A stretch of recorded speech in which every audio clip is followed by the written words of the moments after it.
Seja muito bem-vindo, meu aluno, minha aluna. Aqui é o nosso encontro para falar de Copom, um assunto extremamente importante, porque as decisões que são tomadas dentro desse comitê que você vai conhecer hoje impactam muito a sua vida como cidadão, como cidadã.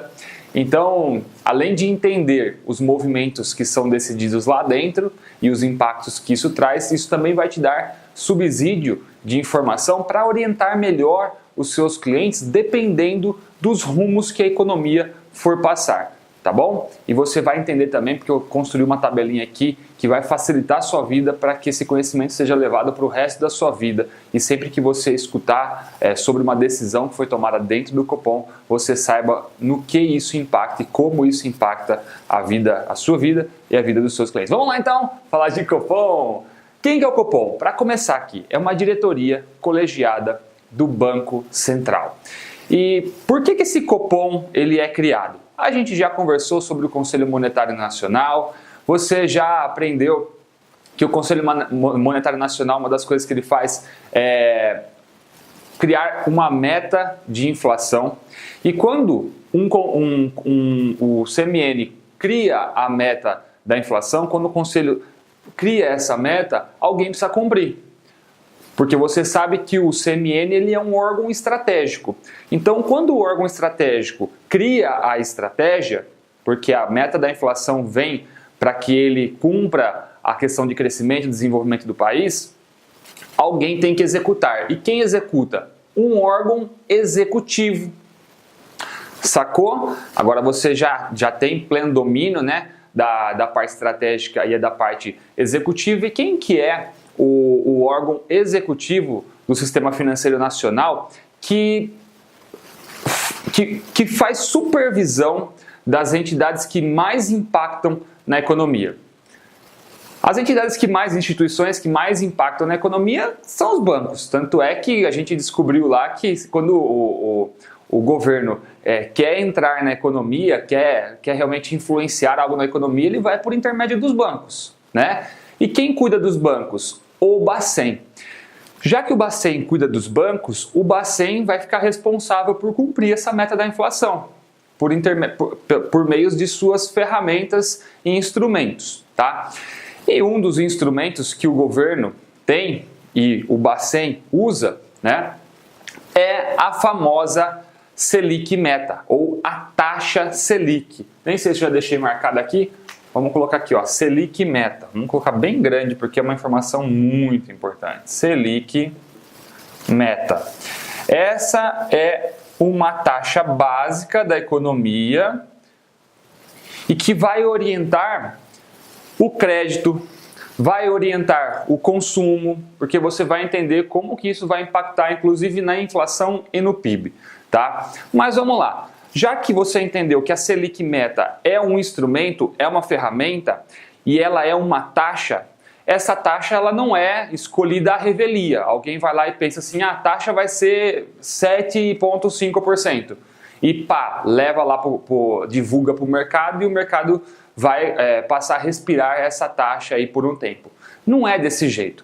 Essa taxa, ela precisa ser estudada, ela precisa ser discutida, né? Para que a decisão que seja tomada em relação a qual percentual nós vamos operar no país, qual realmente vai ser a taxa a ser operada, seja uma decisão assertiva, porque essa decisão vai impactar a vida do Brasil inteiro, de todas as pessoas físicas e naturais, né? Como também das empresas, tá? Você já vai entender ao longo do nosso bate-papo aqui o porquê.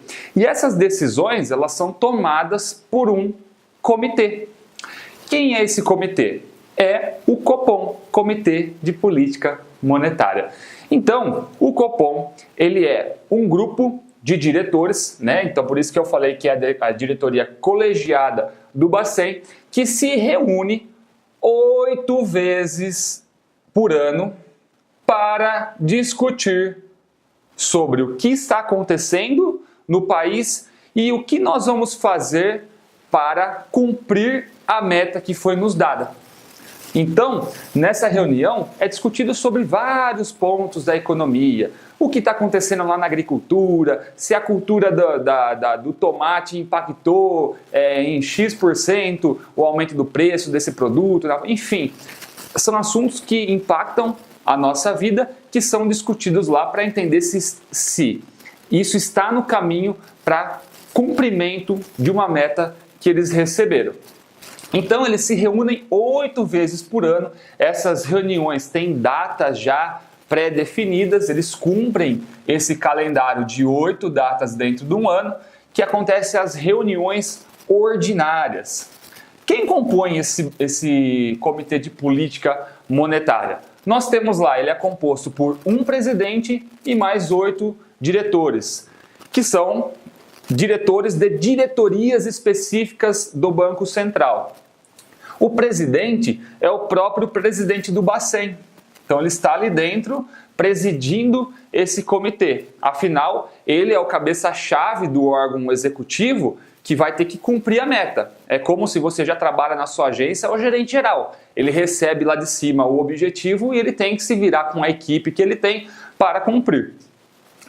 E caso seja necessário também, se uma informação extra aí, podem-se ter mais reuniões. Então pode ter 9, pode ter 10, caso seja necessário. E aí não são reuniões ordinárias, são reuniões extraordinárias. Então lembre-se disso, que pode ter mais. E por que a gente convoca uma reunião extraordinária? Porque aconteceu alguma coisa na economia que precisa ser corrigida, precisa de uma ação emergencial que não dá para esperar a próxima reunião. A gente precisa fazer já. Então reúne-se, enfim, isso daí reúne-se de uma forma antecipada aos membros desse comitê para discutir, poxa, o que a gente vai fazer em relação ao que aconteceu. E aí essa reunião que não estava no calendário oficial é uma reunião extraordinária, pode ter, sem problema nenhum, tá bom? Então, só retomando, porque tem bastante assunto nesse nosso encontro. Conselho Monetário Nacional define a meta da inflação, você já aprendeu, depois que ele define a meta da inflação, ele manda essa meta para alguém cumprir. Quem cumpre? Um órgão executivo. Quem que é o órgão executivo? Né? Coloquei aqui errado, aqui, ó. Eu coloquei estratégico, o órgão executivo. Executivo. Quem que é o órgão executivo que cumpre a meta da inflação? O Banco Central do Brasil. Como que é a estrutura dessas reuniões? Porque isso é cobrado no exame. Como que funciona? Essas reuniões, elas são divididas em 2 partes. Elas acontecem na terça-feira e na quarta. Então ela começa na terça e termina na quarta seguinte, tá? Então, 2 dias. Na terça-feira, o que é feito? Os membros do Copom, eles discutem, como eu disse, sobre o que está acontecendo no país, né? Então, cada um dos diretores traz informações técnicas, né? Índices, né? E eles discutem sobre esses números, sobre essas informações, porque no dia seguinte vai existir uma votação. E quem vota? Quem tem direito ao voto? Os membros do Copom. E eles vão votar sobre o quê? Eles vão votar se eles vão mexer na taxa Selic, né? Que é a Selic meta que você viu aqui. E essa taxa ela pode ser decidida para ter um aumento, pode ser decidida para ter uma diminuição ou pode ser mantida. Então essa é a primeira decisão, porque são 3 decisões que são tomadas na quarta-feira. Primeiro, sobe, desce ou mantém. A segunda decisão, se vai subir ou se vai descer, para quanto vai? Qual que vai ser o percentual? E a terceira decisão, e aqui eu queria chamar a sua atenção, é se essa taxa vai ter viés ou não. O que significa ter viés ou não? Se acontecer alguma coisa no meio do caminho, que a gente não tenha pensado aqui, né, discutido aqui e a decisão não contemple esse caso que pode acontecer, a gente gostaria de ter uma alternativa de ajuste dessa taxa sem a necessidade de uma convocação de uma reunião extraordinária. E aí eles não definem uma taxa fechada, por exemplo, como 6,5%. Eles definem que vai ser 6,5% com viés de 1%, por exemplo, tá? O que é um viés de 1%? Então pode subir até 1% e pode descer mais 1%, dependendo do que for necessário, sem essa necessidade. O problema é que o mercado não recebe bem uma taxa com viés, Tá? O que é não receber bem uma taxa com viés? A mensagem que o comitê passa quando ele coloca viés na taxa é que ele não está convicto da decisão dele. E quando falta convicção para o comitê que tem informações fiéis, fidedignas aí sobre o mercado geral, imagine o mercado, os investidores, os participantes desse mercado. Imagine eles quando eles veem assim, poxa, se nem o comitê, que é o órgão aí que decide sobre essa, que fala, discute e decide a meta decide a Selic meta, tem certeza, imagine a gente. Então a mensagem muito ruim quando tem viés. No Brasil, nós não usamos viés até o momento. A gente está falando aqui em 2019, a gente não tá usando o viés. Então o Copom vai lá e decide a taxa, é 6,5? É 6,5. Ele vai lá e bate na mesa, ó. 6,5 vai ser a taxa que vai vigorar daqui para frente e essa taxa é a taxa que o mercado precisa para que a gente cumpra os nossos objetivos, o país cresça, se desenvolva e a gente chegue onde a gente quer chegar. Tá bom? Então, quando não tem viés, é uma decisão firme. Nós discutimos e temos certeza que vai funcionar e vai dar certo. E aí o mercado recebe melhor essa informação, tá? Bom, decidiram na quarta-feira então se sobe e desce e mantém, para quanto vai a taxa, se vai ter viés ou não. Se não tiver viés ou se tiver, enfim, está decidido o que vai acontecer com a taxa Selic meta. E aí, finalizada a reunião, após as 18 horas, é divulgada, presta atenção nos termos que eu vou usar, tá? É divulgada a decisão ou as decisões que foram tomadas na reunião. Então, são divulgadas para o mercado, ok? Então, o mercado recebe, ó, aconteceu isso e a partir de agora é assim. Só que essa reunião gera uma ata oficial. E essa ata oficial, ela é publicada, guarda bem, essa ata oficial é publicada na terça-feira seguinte da reunião, às 8 horas da manhã em português, tá? Guarde, porque isso é coisa que cai na prova. Há quantos dias demora ou que dia sai a ata de decisão da taxa Selic meta anunciada pelo Copom, tá? Então, você sabe aí que ela é publicada na terça-feira seguinte da reunião, às 8 horas da manhã. Informações oficiais do Banco Central. Combinado?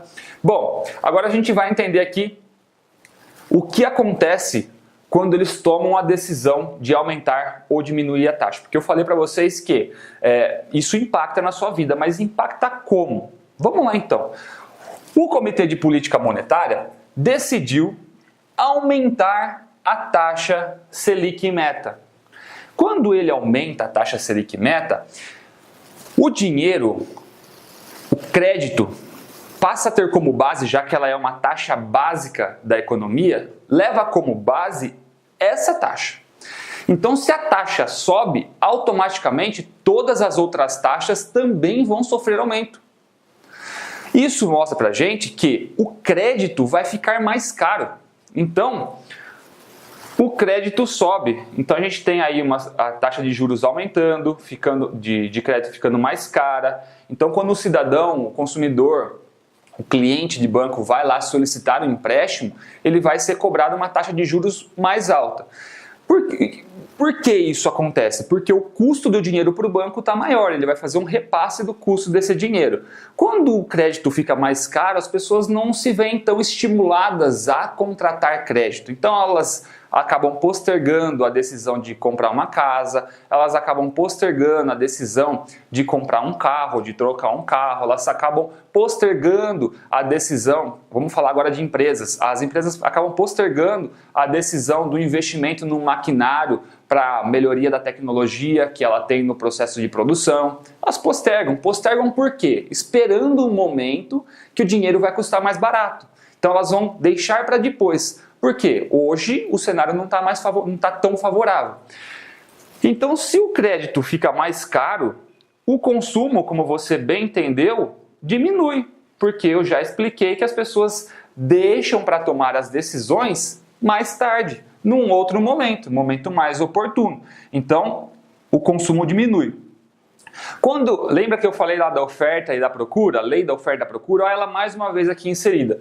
Quando eu tenho menos procura, de produtos e serviços, eu estou tendo uma menor disponibilidade de contratação, de compra. E aí com isso, para eu desovar ou cumprir os meus objetivos ou bater as minhas metas como empresa aqui, né? Bater minhas metas como empresa, eu vou precisar diminuir o custo, o valor do meu produto. E aí com isso, a gente está mexendo na inflação. Por quê? O preço dos produtos e serviços tendem a ficar mais baratos. Por quê? Lembre-se, eu não vou ficar estocando produto aqui, o empresário falando, eu coloquei dinheiro para produzir e eu preciso fazer esse dinheiro girar, preciso vender esse produto para receber dinheiro de volta e produzir mais e fazer com que minha estrutura continue funcionando. Então ele vai reduzir ao máximo que ele pode ali o preço para poder desovar e isso vai chegar na ponta para o consumidor final. Né? Lembra lá qual que é o índice que mede a inflação, o IPCA? E aí, com isso, nós temos uma diminuição do PIB, porque se eu tenho uma diminuição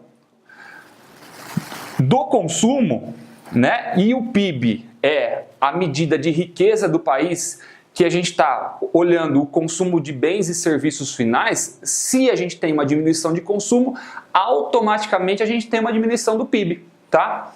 Então, e quando a taxa sobe, o crédito fica mais caro, né? Mas aqui eu vou mudar a seta do crédito para você entender que diminui a procura, tá? Para não confundir o seu entendimento aqui, porque agora essa tabela é uma tabela que eu criei aqui para você entender. Quando a taxa aumenta, o resto diminui. Então a procura pelo crédito diminui porque a taxa de juros aumenta, né? O consumo diminui, a inflação diminui e o PIB diminui. Agora, quando acontece o contrário, quando nós temos uma taxa Selic meta reduzida, nós temos um crédito que fica mais barato. Então, nós vamos ter um aumento da procura desse crédito.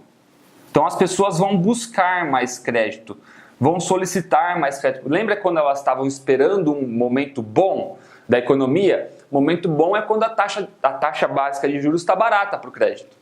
Então as empresas aproveitam esse momento para investimentos, para antecipar um investimento, para comprar um carro, as pessoas físicas, para comprar uma casa. As empresas também podem comprar frota de veículos financiadas, porque está valendo a pena, o custo do dinheiro está mais barato, então tem mais procura, então a demanda por crédito aumenta. Logo, o consumo aumenta. Então pensa só, usando o exemplo que eu dei aqui, que as pessoas compram mais carros, as empresas compram maquinários, então vai ter mais demanda para compra. As pessoas estão buscando consumir, então o consumo vai aumentar. Aí a lei da oferta e da procura mais uma vez entrando em jogo aqui. Quanto mais procura eu tenho, mais valorizado aquele produto e serviço fica. E aí o preço tende a aumentar. Então nós vamos ver impacto disso lá no IPCA, porque o IPCA tende a aumentar por conta desse alto consumo, tá? E quanto mais pessoas eu tenho consumindo, mais riqueza é gerada no país. E aí, o índice de geração de riqueza do país é o PIB. Então, o PIB também sofre reflexo de aumento, já que tem mais consumo, tá? Por que eu criei essa tabelinha para você? Porque você precisa compreender a dinâmica de aumento e de baixa dessa taxa. Hoje, a prova de certificação, ela não vai te cobrar informações de uma forma mais ampla, ela não vai te cobrar informações aqui técnicas sobre a quantas reuniões. Ela está mais interessada em saber se você compreende os impactos que as decisões que foram tomadas no Copom trazem para a economia. Então, se eu pudesse te dar uma dica nessa aula, uma única dica, entenda a dinâmica dessa nossa tabela. Porque se você entender que quando a taxa aumenta, todo o resto desce, e quando a taxa diminui, todo o resto sobe, fica fácil de você dominar e acertar qualquer questão que pergunte sobre influência sobre as decisões do Copom. Tá bom? Então essa é uma dica valiosíssima para você pausar esse vídeo talvez agora, revisar o que eu disse aqui, porque eu vim de uma forma bem completa, né, decifrando as informações de crédito, de consumo, de inflação, de PIB, para você realmente entender como isso impacta no nosso dia a dia. Porque como eu disse no começo, o que é decidido lá no Copom vai influenciar no seu dia a dia como cidadão, como agente econômico. Vai influenciar as empresas, vai influenciar todo o mercado. É uma das ferramentas principais que o governo tem para influenciar o mercado. Combinado? Fechado aí? Então, show de bola. Se por um acaso o nosso colega executivo, Banco Central do Brasil, não consegue cumprir a meta de inflação que foi enviada pelo CMN, pelo Conselho Monetário Nacional, não fica barato para o presidente do Banco Central, tá? Então o que ele precisa fazer? Ele precisa informar via uma carta aberta, então via carta aberta, uma carta pública, todo mundo vai ter acesso, mostrando por que ele foi incompetente, por que ele não conseguiu bater a meta, né?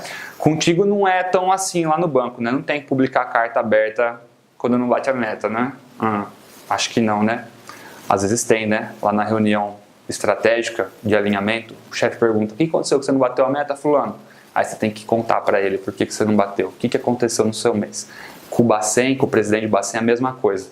Então ele emite essa carta aberta falando o porquê, quais foram os motivos dele não ter cumprido a meta que foi dada. A gente dá meta para quem a gente confia, não é verdade? E se o fulano de tal, que é o nosso presidente aqui, não bateu, o mínimo que ele me deve é uma satisfação do porquê. Afinal, o cumprimento era um cumprimento que eu esperava por uma estratégia bem definida, bem estudada e bem escolhida. E eu esperava do mínimo que ele entregasse, porque essa entrega vai impactar a vida da população do Brasil inteirinho.